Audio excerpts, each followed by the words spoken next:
Hello दोस्तों। मैं गौरव सिंह। आप लोगों को मैं एकेडमी चैनल पर आप लोगों को 12th क्लास की हिस्ट्री पढ़ाऊँगा और CUET की हिस्ट्री पढ़ाऊँगा। तो सबसे पहले दोस्तों हम ये समझ लेते हैं कि 12th क्लास की जो हिस्ट्री है उसका सिलेबस कितना है, तो उसको सबसे पहले डिस्कस करते हैं। तो दोस्तों जो हिस्ट्री का जो फर्स्ट चैप्टर है, जो मैंने ऑलरेडी लिख रखा है यहाँ पे, तो दोस्तों जो हिस्ट्री का फर्स्ट चैप्टर है ईंट मनकी और अस्थियाँ। इसे सामान्यतः हड़प्पा सप्ताह के नाम से भी जाना जाता है। दोस्तों इसे इंग्लिश में ईंट मनके और अस्थियाँ को क्या, ईंट और जो मनके हैं उन्हें bricks, beads and the bones कहते हैं। तो एंड सेकंड चैप्टर राजा, किसान और नगर। दोस्तों इसमें आरंभिक राज्य और अर्थव्यवस्था के बारे में बताते हैं। तो इसमें Kings, farmers and the towns कहते हैं। इसे इंग्लिश में बंधु जाति और वर्ग। दोस्तों इस चैप्टर के अंदर आरंभिक समाज के बारे में बताया जाता है। तो इसमें दोस्तों इसे इंग्लिश में बंधु जाति और वर्ग को किंग्स से कास्ट एंड द क्लासेस कहते हैं दोस्तों।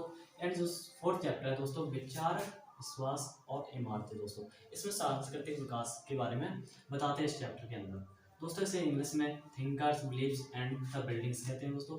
एंड जो दोस्तों जो भाग वन के जितने भी चैप्टर हैं ये प्राचीन इतिहास के अंदर आते हैं, जो प्राचीन काल के इतिहास है उसके अंदर आते हैं। एंड जो भाग 2 है, तो जो 5 है जो चैप्टर यात्रियों के नजरिए।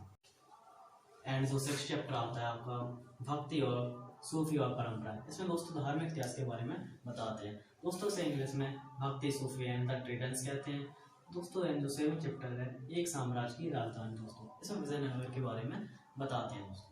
इसमें जो इसे इंग्लिश में an empire the capital Vijayanagar के नाम से भी जाना जाता है दोस्तों। जो 8 है जो चैप्टर किसान, जमींदार और राज, जो कृषि से संबंधित है। जो उस टाइम पे जो कृषि थी वो पूरा समाज कृषि करता था। और जो मुगल साम्राज्य के बारे में इसके बारे में बताया जाता है। तो दोस्तों इसे इंग्लिश में पीजेंट्स, जमींदार और एंड द स्टेट्स के नाम से जाना जाता है दोस्तों। इसमें मध्यकालीन इतिहास के बारे में, ये मध्यकालीन इतिहास के अंदर आता है। मध्यकालीन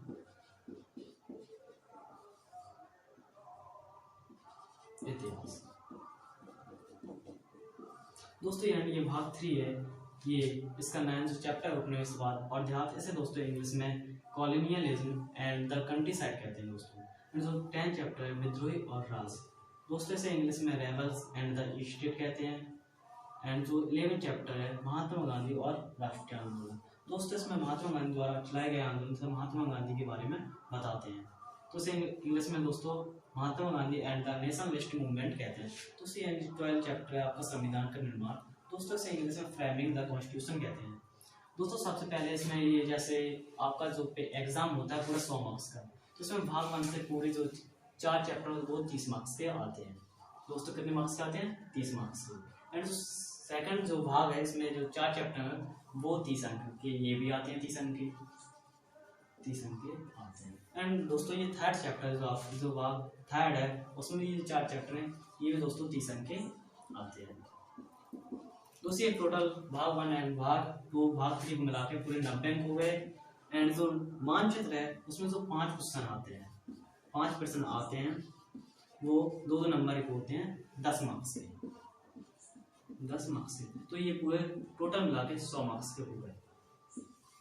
तो दोस्तों मैंने समझ लिया कि आज जो हिस्ट्री का सिलेबस है वो कितना बचा हुआ और हम लोगों को कितना पढ़ना है।